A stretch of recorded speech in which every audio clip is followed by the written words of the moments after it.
Thanks for having me back.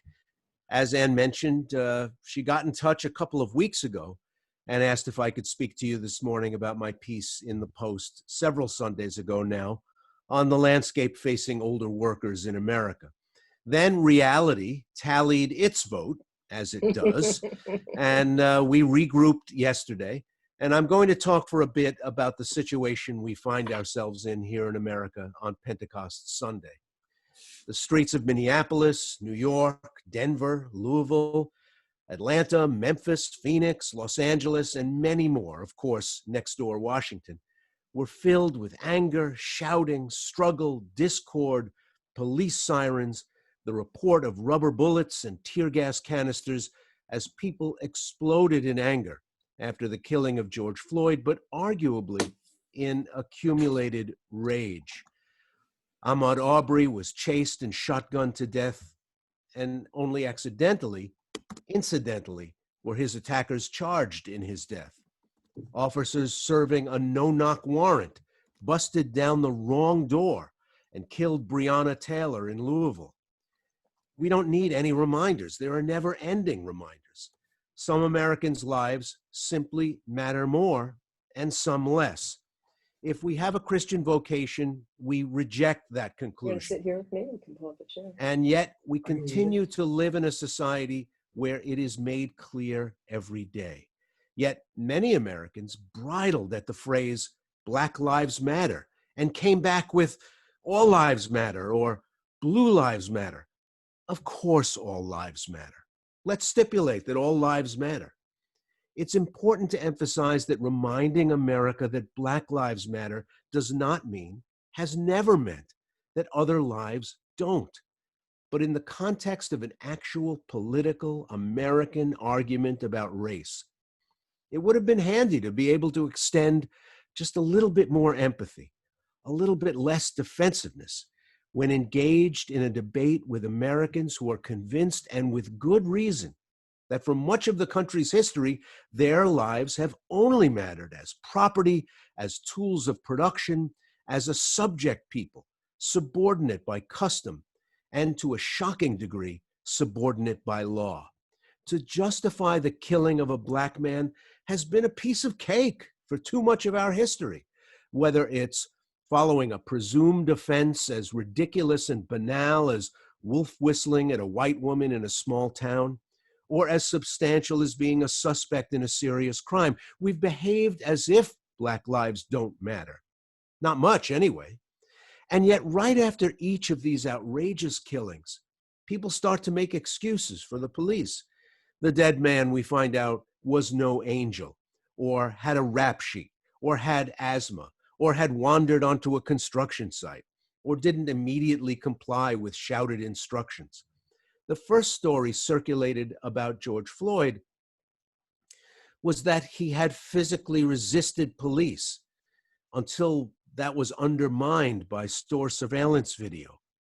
But the video shot on a Minneapolis street featuring a man begging for his life somehow seems to matter less in the selective court of public opinion convened by one distinct group of Americans. Or they will turn their focus away from a man face down on a city street with an armed, uniformed adult, hand in pocket, casually kneeling on his neck, to the reaction to that image. In America, we're working at cross purposes in 2020. That's no secret. I'm not telling you something you don't already know.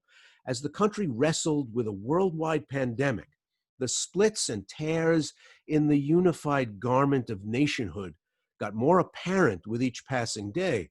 We witnessed the bizarre spectacle of governors trying to impose temporary measures to slow the spread of infection being undermined, countermanded by the president of the country, publicly demeaning, trying to erode the confidence in local elected officials and health authorities, even in his own highest-ranking health authorities at the national level, keeping alive speculation about the wondrous powers of unproven treatments and cures for this fast-spreading disease. A crisis often exposes weaknesses in a society, but we've been rolling along for a long time, bundled together by spit and kite string, And there was bound to be a terrible day of reckoning, logical outcomes to circumstances we haven't been able to build enough common wisdom or popular will to address. A country where health insurance is tethered to employment saw sudden mass unemployment in the middle of a health crisis and wasn't sure how to respond to either. A country that was fighting a disease that exploited existing weaknesses in a person's underlying health began to rack up a higher death toll in neighborhoods where the incidence of obesity, hypertension, asthma, and diabetes was already way too high. And the country responded by saying, well, that's a shame. Those people should take better care of themselves. We love stories in which Americans have each other's backs, even strangers, and step out of the orderly, expected footprints already laid down and extend themselves, find their greater selves. But a people under pressure also feels called to see to its own interests first. It is such a commonplace observation that ours is a divided society that it almost feels a little dumb, a little old hat to say it out loud. But in the last couple of weeks, what have we seen? Rural people knocking city people, Westerners knocking Easterners, mask wearers knocking no mask wearers, and vice versa. Americans knock immigrants, while an immigrant army heads to work each day as orderlies, nurses, kitchen staff, ER docs, to save American lives, to stock American store shelves, to pick American food, and die at a higher rate than the population as a whole. Wealthier Americans brought the disease here from Europe, and poorer Americans are the ones who can't do their work by Zoom, can't stay home, or have watched the precarious house of cards that was their material lives simply go up in smoke over the past 2 months. The disease is not a sentient, self-aware, purposeful, agency-filled, intention-filled virus. But for all that blind, deterministic passage from person to person to person, it seems to have found our weaknesses. And then, for good measure, a people who wonder with rising anxiety about what the future holds looks on as once again America's racial neurosis and unfinished business is once again put on full display. As my daughter, home from her closed university, got together with friends last night to head downtown for the demonstrations, I had mixed feelings. I was thankful for her commitment and her passion, aware of the generational divide that has filled her friends with anger and sadness about the state of the world in which they're beginning their adult lives. And I was worried that hotheads and people willing to exploit rising anger would violently clash with police. Then yesterday, we had a full-blown argument in our house over the use of violence in the streets over the last several days. And I realized that she and her friends have already given up on America's ability to self-repair to an extent I hadn't realized. Now, I'm not Pollyanna-ish about racism, oppression, systems that help the powerful remain powerful, the wealthy remain wealthy, and the poor stay poor. But throwing a Molotov cocktail at an occupied police car strikes me as a really bad idea for a whole host of reasons. And my kid said, it's justified by the unwillingness of the system to yield to the demands of justice, that peaceful resistance hasn't worked, won't work, that George Floyd's death and death after death after death has demonstrated that what she sees, an impervious system, will not yield. And I know she's not the only person who feels that way. I wonder where it all leads. When I asked a veteran officer on my TV program whether police training and police procedure had to change, instead of considering the question, he got up and walked off the set. I watched as rationalizations, explanation, speculation about motives and state of mind made it okay to kill Philando Castile while he reached for his license and registration. Made it okay to kill Tamir Rice because he looked older and had a toy gun.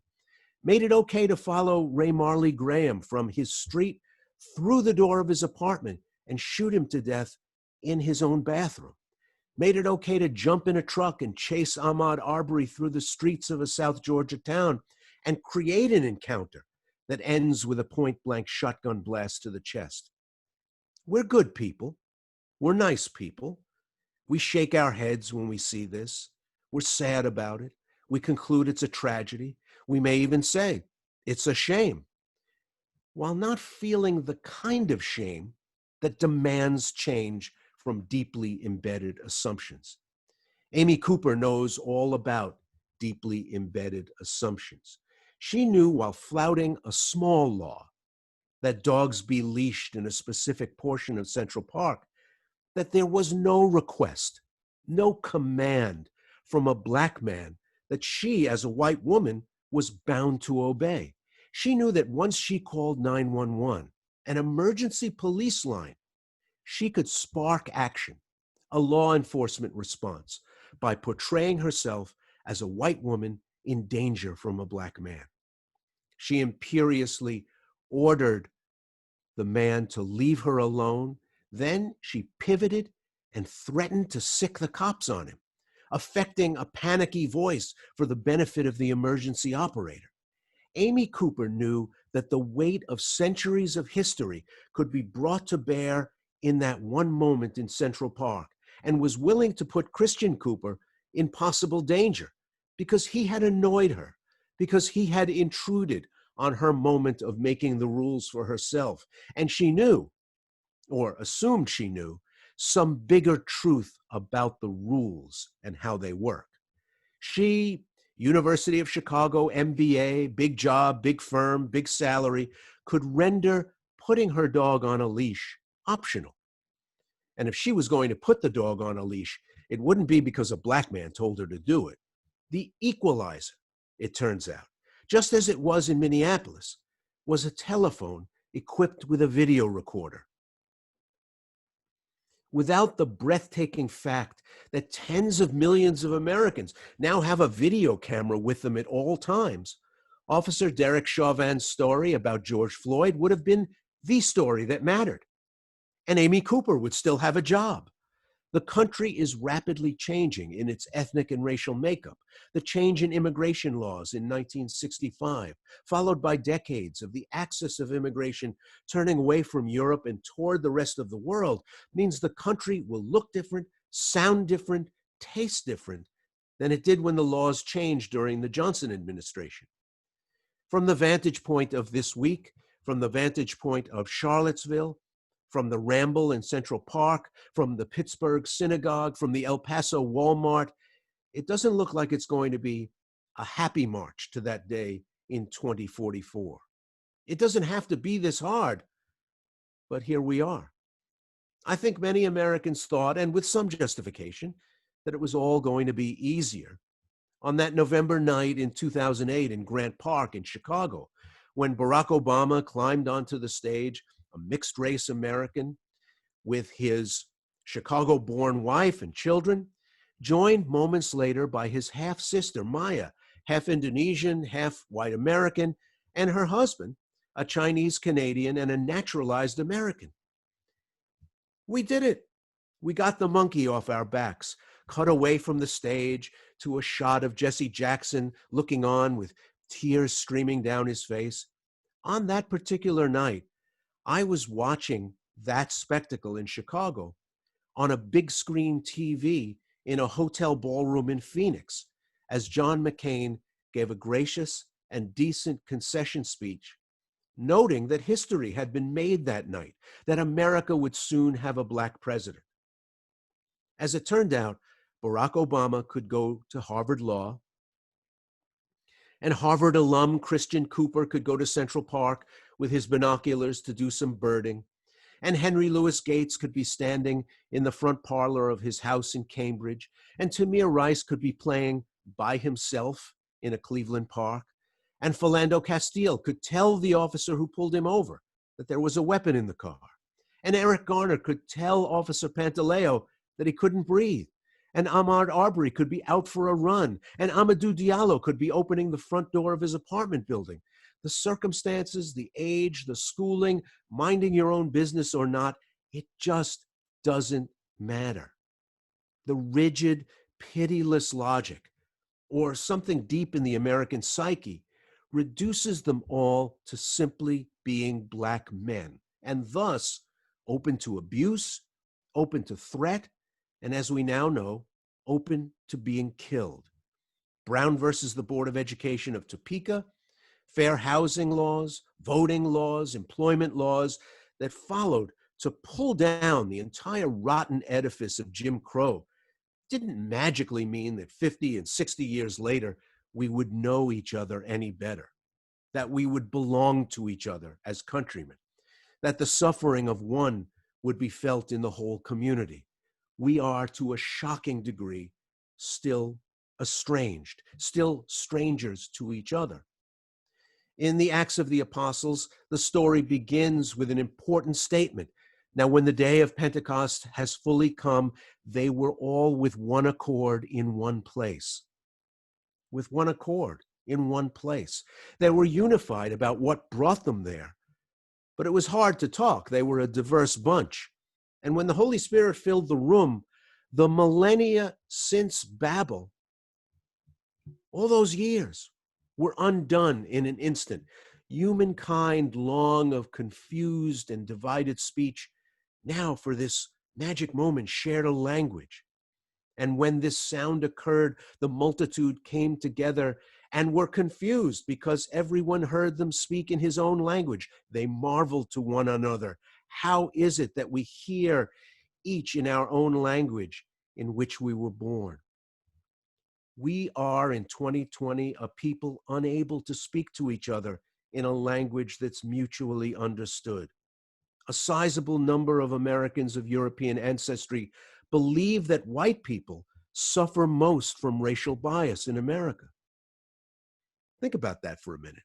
I have a hard time understanding the statistics that come from reputable social research firms every year, but the trend line is unmistakable. Each year, more and more whites believe whites are the most likely to suffer from racial bias in this country, and that racism does not constrict the lives and life chances of other Americans. Those other Americans beg to differ, as you might imagine. In our own beloved church, led by a black man elected by his fellow bishops, a relative handful of active communicants are black. Well over 200 years since the first black priest, Absalom Jones, led a black congregation in Philadelphia. And our congregations that have any significant number of black members are more likely to be all black than integrated longitudinally over a long period of time. Doesn't make us racist, doesn't make us bad people. It just means that our history has dealt us a certain hand to play, and we've so far comfortably waited to see what happens next. We can pull off being a 90% white church in a country that's 65% white. It's going to be tougher to pull off being a church that's 90% white in a country that's 49% white. And that's just 25 years from now. It will be great when the Parthians and the Medes and the Elamites are all in the pews together and all of one accord. The Phrygians and the Pamphylians and the Cretans and the Arabs. We've got a lot of work to do to heal a broken country and make sure we have a church that's poised to live in a very different country from the one we have today. That future America, America 2.0, is going to feature, by demographic accident, an aged population that is disproportionately white and a working age population unlike any seen before in the history of this country. We're right now on the cusp of that huge change. In 2010, for the first time, a majority of kids born in the US trace their ancestry to Africa, Asia, or Latin America rather than to Europe. In 2014, those kids started preschool. In 2024 or so, they'll start high school. In the 2030s, they'll finish college and enter the workforce in their millions. It's hard to see what will be waiting for them. Will the workplace be dominated by contingent labor, supplied to employers on demand, neither giving nor receiving institutional support or loyalty? Will we still have preparation for retirement, payment into social insurance, and healthcare so heavily enmeshed with employment as it is now? In my Washington Post article, I lamented the changes facing older workers, even as the big voices in the society were telling them that they shouldn't retire if they can manage it, that they should delay taking Social Security, that they shouldn't rely on employers for pensions or 401k matches. Okay, then what's the social contract? If I plan to work full-time for another 5 or 6 years, am far from qualifying for my full Social Security benefit, am years from qualifying for Medicare, have saved for retirement to be comfortable, not ostentatious, what should I do if, like millions of men older than 50 who are finding the workplace inhospitable, inaccessible, openly favoring younger workers? What should I do? 50 is one big milestone in that journey. It's when workers enter the season of increasing instability, but it really takes hold at 55 and gets much worse after 60. If you lose a job, the next one is going to take much longer to find, and when you are back in work, it will be at lower pay, at a third less than previous salaries. For women, it's a little different. They are paid less throughout their careers, have long periods between jobs, but not as long as men, and don't fall as far in salary once they're working again. We are passing the buck from one decade to the next, one administration to the next, one age cohort to the next, pretending that these things will simply work themselves out. A remarkable number of households where the breadwinners are over 55 have $25,000 or less in retirement savings. After the housing boom and housing bust and the credit crisis of the last recession, a remarkable number of households will still be paying a mortgage deep into retirement. For millions, work doesn't pay, the employer provides no pension, there's no union, there's no health plan, and Social Security faces shortfalls that become more and more expensive to fix with each passing year that they aren't addressed. Research shows that when asked, workers in their late 50s and 60s say they intend to work past retirement age, but a much smaller share actually do than the share that declares it as an intention. So even if we're taking on board that big societal message about working longer to make the money last longer, because since we're living longer lives, we're not actually following through. So all these counter trends seem to be pushing towards some sort of denouement, some sort of moment where there has to be a sort of universal addressing of these problems. But if the recent past is any guide, we will continue to kick the can down the road. We will continue because our politics are just too riven with dissension, too challenged by trying to make common cause and reach common wisdom. We are at an impasse. And a lot of us workers over 60 are caught in the downdraft of that impasse. And it is not clear what happens next. But I know that I tried to cover a lot in a very short time, but I've also left time for questions, and I am at your service. Ray, thank you. Am I muted? No. Can you hear me? Yes. Ray, thank you so much for such an accurate rendering of the national landscape at this moment. And it was a broad one with a lot of openings to engage. I'd like to return to the comment that you made about what your daughter told you with respect to throwing Molotov cocktails at police cars, that no one's listening, no one's hearing, the system isn't hearing. And it makes me think of that famous quote of Martin Luther King, that the riot is the language of the unheard. And I wanted to ask you if we could just dig a little deeper into why you think that in the wake of so much evidence that there is a problem. There's a broader societal problem, there's a problem in the police. Why is the system so impervious to such graphic, tangible, and horrible evidence of a problem? Why can't we grasp that nettle and address the problem?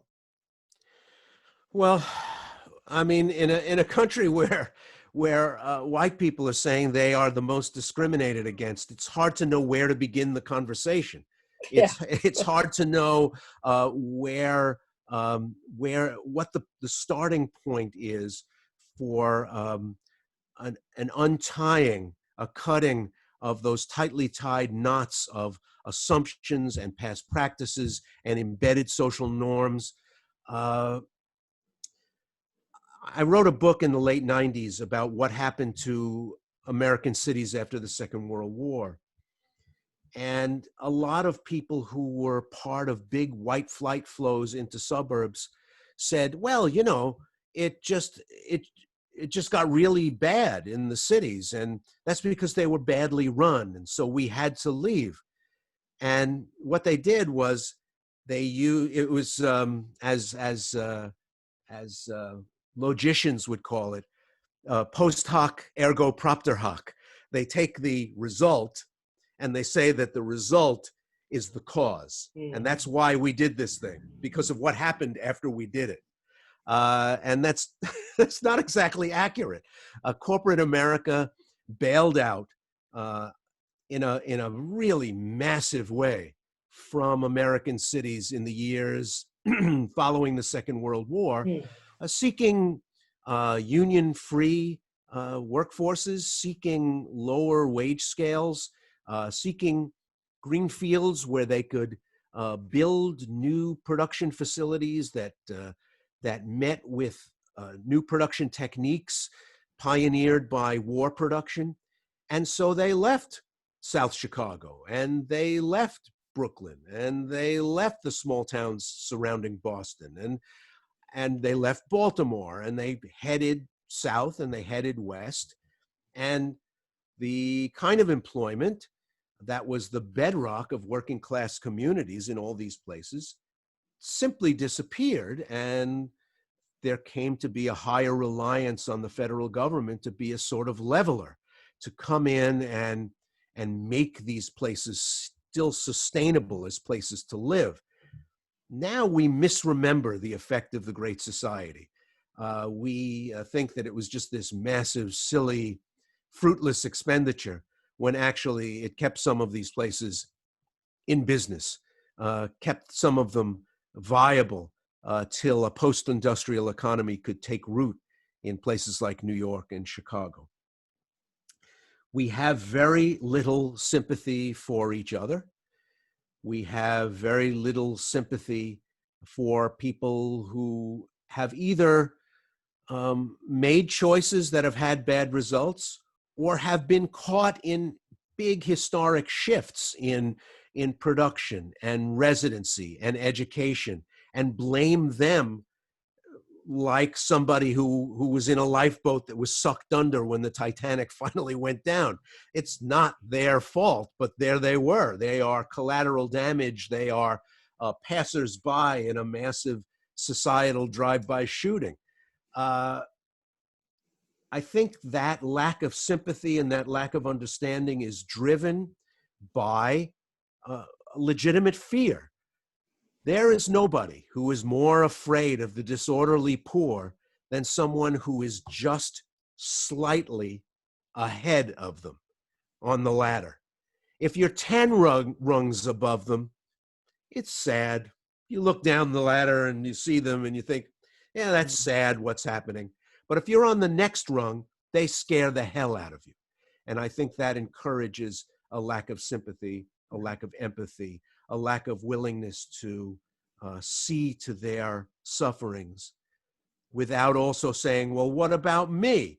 This sort of this score settling, your blues ain't like mine, hey, you think you got it bad kind of thing, writ large, where no one can complain about anything that's really bad that's going on in their lives, because the answer is always, you think you got problems, which isn't a really great way to make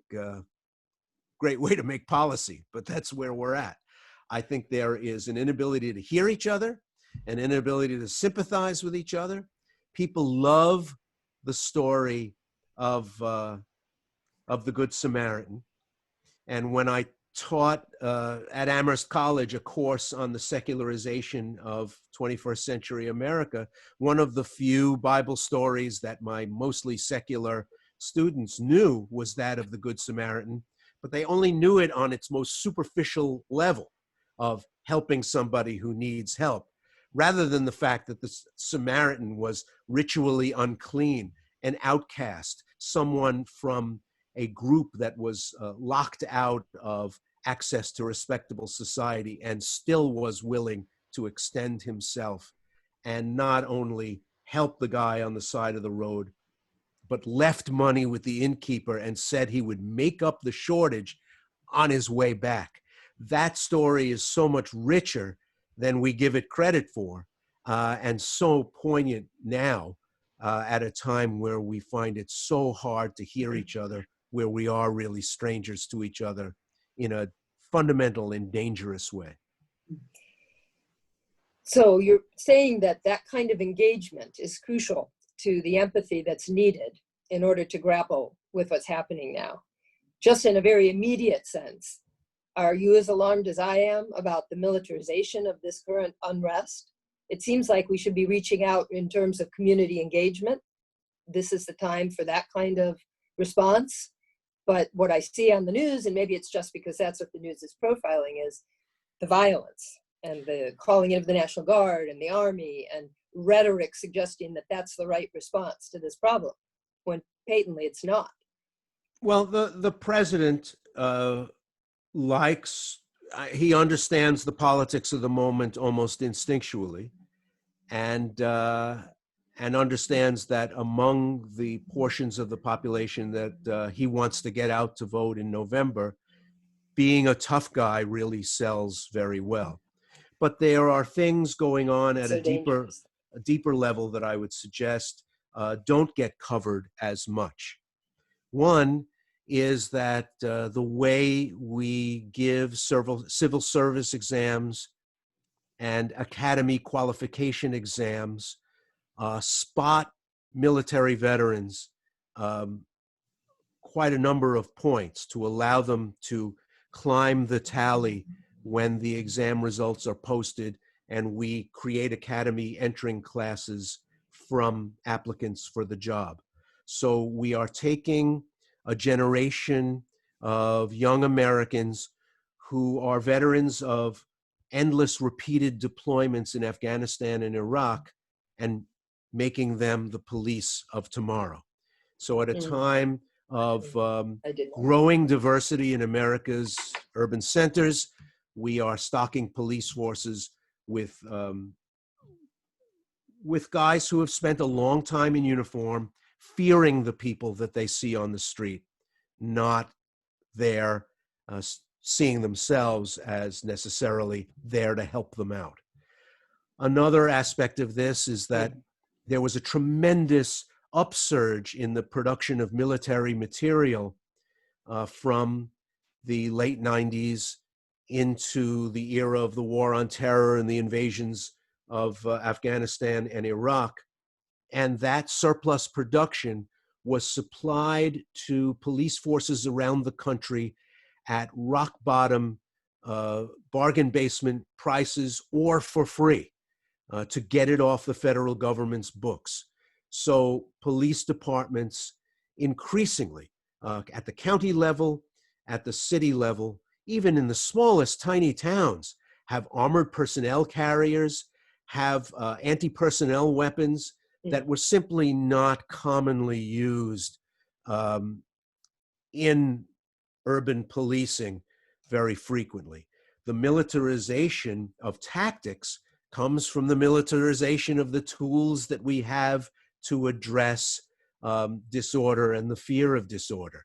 Some of the video that I've seen from various city streets last night had vehicles that were built to roll through the streets of Ramadi and Basra and Baghdad, not through the streets of Louisville and Brooklyn and Chicago. And when you've got those tools, Israel. you shape your response to use the tools that you've been given to do your job with. So I think it's a very complicated series of knots. Layer onto that various federal court cases that have made it impossible for cities to require that their officers live within the city limits. So there are very, very few cities left in America where police have to live where they police. So they are often an invading former outside army, formed with the norms and sentiments and resentments of the historic urban core that often grow in the suburban communities that think that Chicago gets all the attention and the money, New York gets all the attention and the money, and on and on and on. Dallas gets all the attention and the money. LA gets all the attention and the money. But the cops live in Nassau County and Simi Valley and McHenry County and Lake County, and they are not of us, and they see us as foreign to themselves, and the people on the street see the police as foreign to themselves to a degree that really is injurious to the whole enterprise of trying to protect and keep order in America's streets. So this is the last thing I'll ask, and then we'll turn to questions from the people listening. But it seems to me that, first of all, thank you for sharing that insight into the police. I didn't know that history that you were describing to me, but it seems that if that's indeed the case, there's a real critical need right now for the faith communities, people engaged in work of social change and social justice, to get involved here and try to change the dialogue before it goes really bad in terms of, violence and more polarization. And this is in a situation where we've been hammered with polarizing and divisive rhetoric for a number of years. So what should we be doing? We have to demand, the social dialogue around policing has been so insufficient to the task of having any kind of real conversation about what police are for and why we have them and what we expect them to do. So that we don't have the conversation until Philando Castile gets gunned down behind the wheel of his own car. We don't have the conversation until Derek Chauvin is kneeling on the neck of Mr. Floyd. It is way too late to have the conversation then. We haven't talked about tactics. We haven't talked about what we want police to do. We haven't talked about the way they do it. There are people in academies. There are people in criminology and law enforcement centers of higher learning who are theorizing around these things. But then you turn on the TV last night and you see people, hundreds of kids who are standing at the barrier and not crossing the barrier, with panicky cops hitting them in the chest with batons, which amps up the confrontation, creates a physical confrontation, creates a fight on the street where there wasn't one. There are, and the fact that there are so many people on the street with cameras now means that we see a lot more of this stuff than we did before. Thank goodness. It used to be a my word against his kind of thing, and a cop would do something really egregious and say, well, the person was creating a dangerous situation. From Albany last night, and that's how far down into the pores of the country this thing is marinating. Albany, New York is hardly a big urban center. There was a big demo last night, and a woman was sitting on the street, and a cop was walking by, and he just kicked the hell out of her. She was just sitting there. God. You saw him walk over to her and just bam, kick her and her head hit the pavement and all of that. And you think, what's this all about? And when their faces are covered and they're all in black, it's very hard to tell who it is, very hard to get their badge number, very hard to even use the paltry machinery that exists for the adjudication of disputes or complaints about police behavior. I am not excusing the torching of cars, the breaking of No. windows, the pelting of police cars with debris and things meant to break them and smash them and render them beyond use. That stuff doesn't help anything. But there is an amping up of the confrontation that comes from an attitude toward policing that is military and not a form of social management. And to have that conversation this week is really impossible. We have to do it. We have to do it when parked cars aren't on fire on the streets. So you're saying we have to demand that conversation. Absolutely. Finally, Absolutely. take place. And that's a place where our voice can and must be heard as faith communities. Absolutely. And it's a place where I think actually a faith community has a legitimate and understood social role. We're not experts on policing, but we are people who want to see a kind of community achieved. And toward that end, we have a legitimate voice in that conversation. Thank you so much for that comment, Ray. Jay, can we turn to some questions from our participants?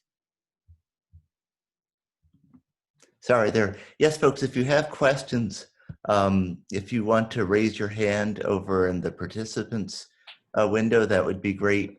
Or you can also type in the chat, or alternatively, you can try waving and hope one of us sees you. But the very best is if you hit the raised hand, and I see Julia is already there, so go for it.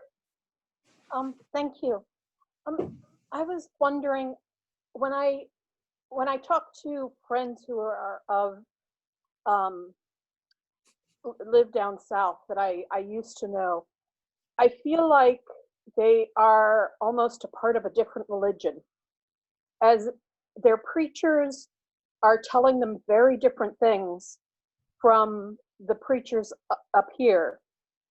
And I wonder what we can do, or just have we completely lost contact between the established churches and the unaffiliated megachurches. But what could we do to communicate more church to church? Well, as you note, even our own church has very different prevailing social attitudes in different places in the country. So that's one gulf to sort of bridge, even in our own group of people that think we're all doing the same thing. Imagine how much wider that gulf is with places where the ideas that are being discussed are totally different from what we're likely to hear on Wisconsin Avenue on an average Sunday morning. We shouldn't underestimate how different parts of the country are to each other, and the degree to which a church situated in that place is going to mirror those social ideas, the ideas that people carry around in the theater that exists between their two ears about what the world is like, what the world is ideally like, and what the place they live is like. How many times have you spoken to people from other parts of the country where they have dismissed your view of what's going on and said, well, that's well and good because you live in Washington, D.C. You don't understand what life is like in, fill in the blank, Montana, Utah, Southern California, wherever it is, or the American South. We have used that idea as a place to hide out from each other. We have used that idea as a prevailing excuse for as long as there's been a United States in some ways. I mean, it was very much the overarching trope of the 19th century where, you know, you people up in Massachusetts, yes, I understand why you think what you think. You don't understand what it's like down here in South Carolina or Georgia, as if it was beyond your ken to understand that owning other people and making them work forever for nothing was wrong. So I share your desire that Christians, broadly speaking, as a community inside the society, should be able to have a smarter, better conversation, since we are supposedly understood to work on a set of values and work under an economy that's different from the values of the world. I mean, it's right there in our DNA to be in the world, but not of the world. But we are coming back to church next week and the week after that because we haven't finished the work yet. We are still of the world, along with being in the world. So I whenever I see the latest pronouncement from President Falwell down at Liberty University, asserting something as a Christian value, and I scratch my head and I think, well, no, I don't know if up at St. Columba's we would on Albemarle Street we would necessarily agree with you, Mr. Falwell. That kind of assertion of commonality hasn't been working too well for us so far. All right, thank you. John Angst has a question. Thanks, Ray, for being here. I'm from Wyoming, the state, and I've heard the term Pollyannish quite a bit lately, and it doesn't seem very appropriate at the time. But my question is that how do we as Christians deal with offering hope at every corner in a nuts and bolts sense instead of just, oh, everything is going to work out fine? How do we end up being able to prosecute our command of God's love in the mix in the context of what you've been talking about, which isn't just the cops, it's all about us. So if you could address that about how we can offer hope at every corner and do it in a very realistic fashion, aware of what's going on at present. Thanks. You know, John, I hear that Pollyannish comment in all kinds of contexts all the time, and it drives me up a wall because the values that are taught from our pulpits week in and week out are not Pollyanna's values, they're Jesus's values. And a lot of the people who dismiss anything but unyielding harshness as Pollyanna-ish also presume to tell the rest of the society that they're Christian and they're operating out of those values as well. So they aren't necessarily so bought in that they're willing to be fools for Christ, that they're willing to be to bail out from the prevailing norms of their community, that being harsh and unyielding is what's taught by the place that they're living in, but in fact they have chosen as a life's work to not live under those values. If it means embracing Pollyanna, who I guess comes from some children's story in the early 20th century, if it means embracing Pollyanna to get people to as a reminder of Jesus. Jesus was no Pollyanna. No. I think if I was if I was selling doves for sacrifice in the temple courtyards and got hit with a strigiel and got my tables overturned, I don't know if I'd think that guy yelling at me in northern dialect was a Pollyanna. But here we are. I don't know if a guy forgiving his killers. I don't know enough about Pollyanna herself, but I don't know if she'd forgive her killers. we are in this really odd cultural moment where being harsh and unyielding is celebrated as core to American values, even as Christianity is being asserted and celebrated as core to American values. And both things can't be true at the same time. And we either admit it to ourselves or we don't admit it to ourselves. So far, we're not admitting it to ourselves, but we're kind of stuck. John, I share your frustration with that. All right, thank you. I don't see another raised hand. So Ray, I have a question. It's easy to focus on police brutality, and we should, but to what extent is that just the cutting edge of a much more systemic problem that goes to things that maybe we are much more involved in? Even simple things like school boundaries and zoning and histories of neighborhoods and things. To what extent should we, I mean, we do have to look at police brutality, but we don't have that many law enforcement officers. We do have some. How about the larger picture?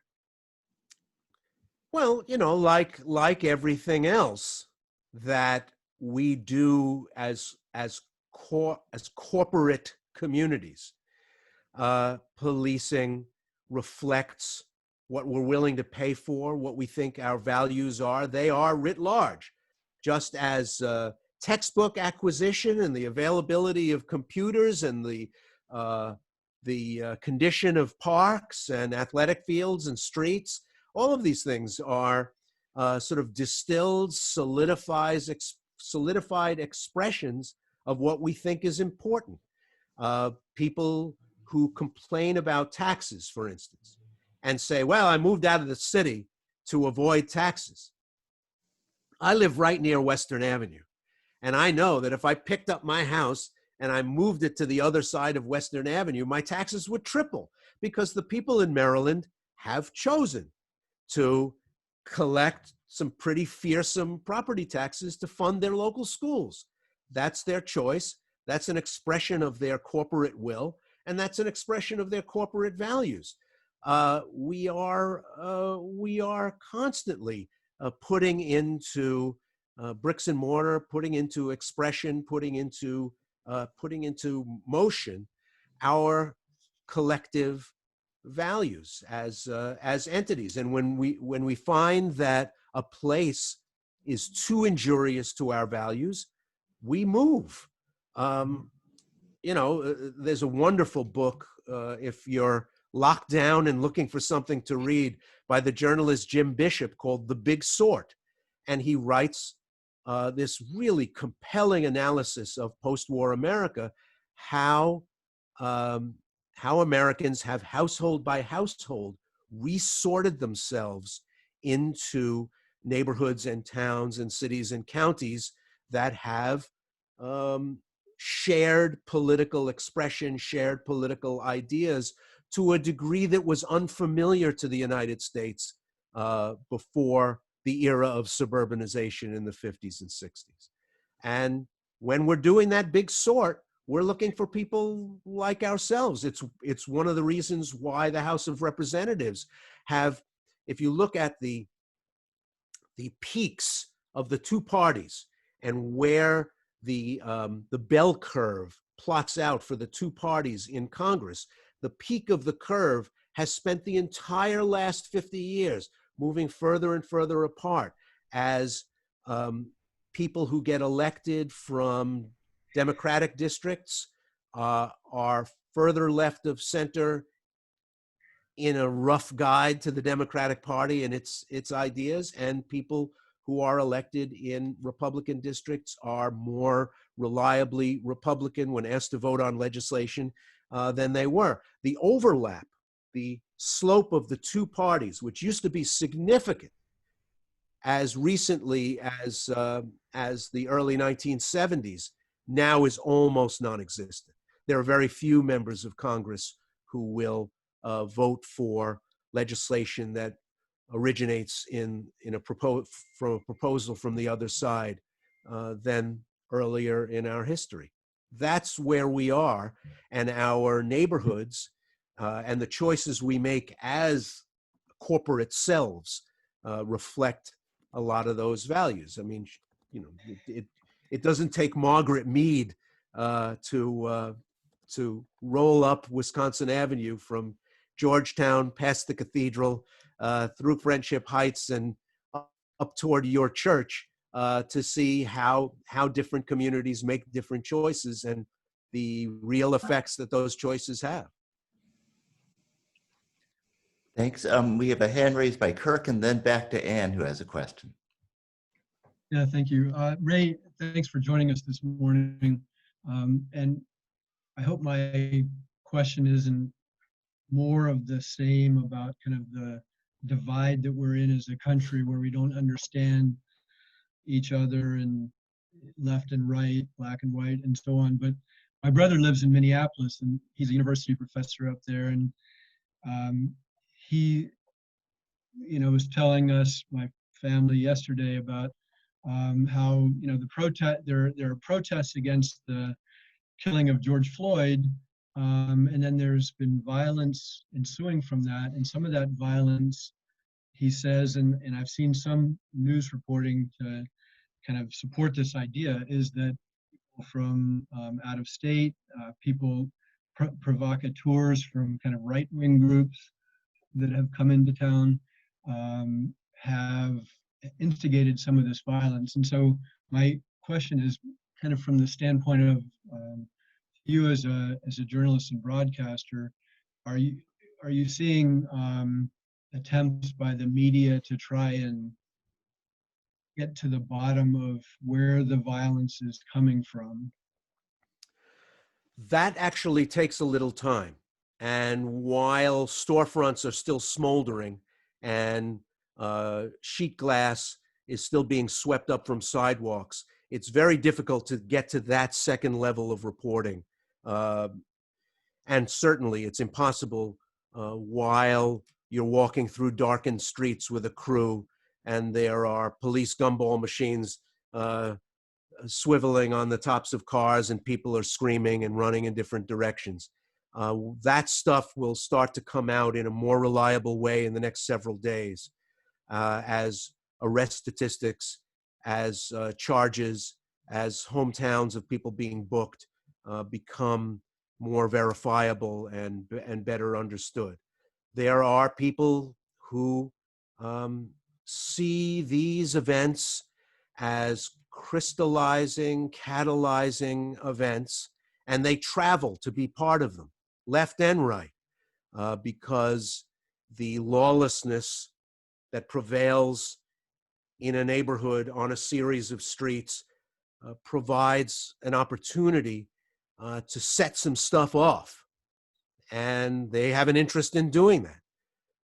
There was a guy caught on video in Minneapolis early on in the unrest who calmly walked over to the 3rd Precinct station house and with a very large contractor's hammer calmly began to bust out all the windows. He would do one, then he'd move on to the next one, bust it out, and then he quietly just walked back to his car. He wasn't part of a group. He wasn't chanting a slogan. He had no sign. He was there to set things off. And so he did. In a short time after that, there were fires inside the precinct house. People had gone through the now empty windows, and things had been escalated and brought to a whole new level. A woman and her sister drove down to New York City from a small town in the Catskills where they live and threw a Molotov cocktail at an occupied police vehicle. There were 4 people sitting inside. They aren't New Yorkers. They aren't part of some group. They were under no assignment. They didn't have a political program. They just wanted to set some stuff off.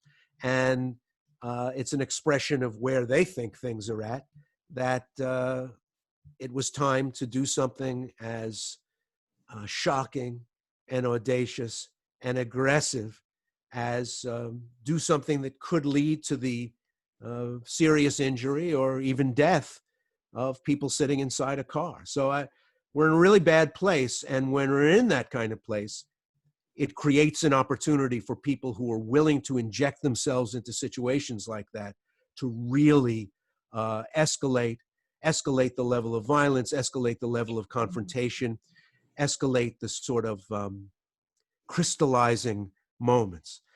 50 people on a corner being asked to move along by police might do it, but if 5 step up to the police, start throwing things at them, and the police overreact in response, suddenly the entire nature of the situation has changed. Suddenly the entire flavor and atmosphere of what's going on in that corner has been transformed beyond recognition in just an instant.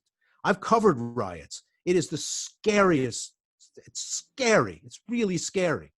And of course, part of the trick for people like me is to sound like you're not scared at all, and just talk like you're calmly describing what's happening.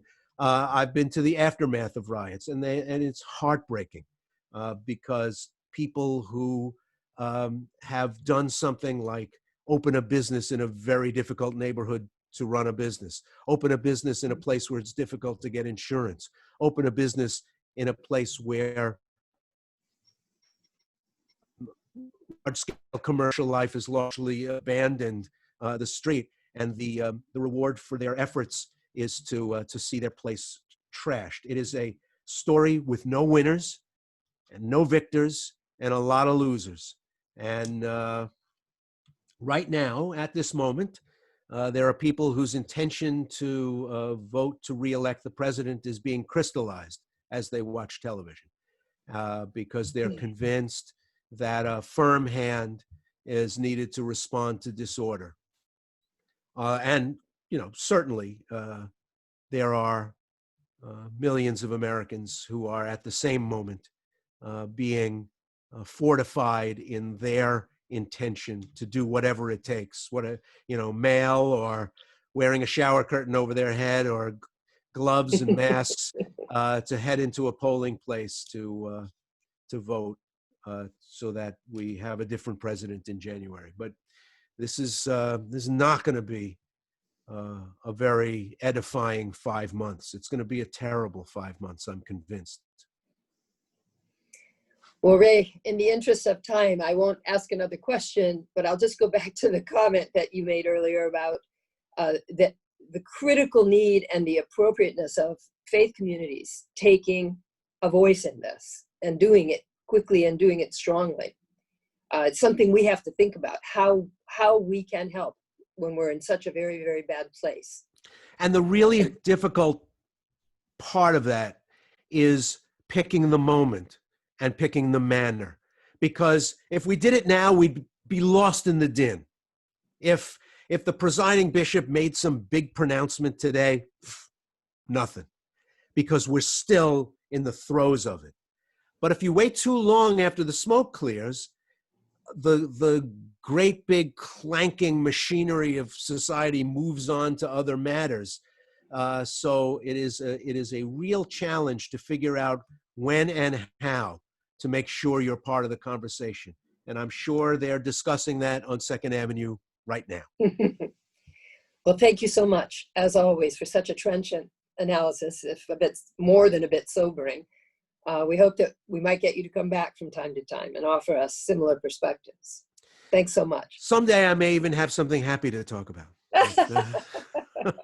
Good to see you all. Stay safe, everybody. Thank you very much. Thank you.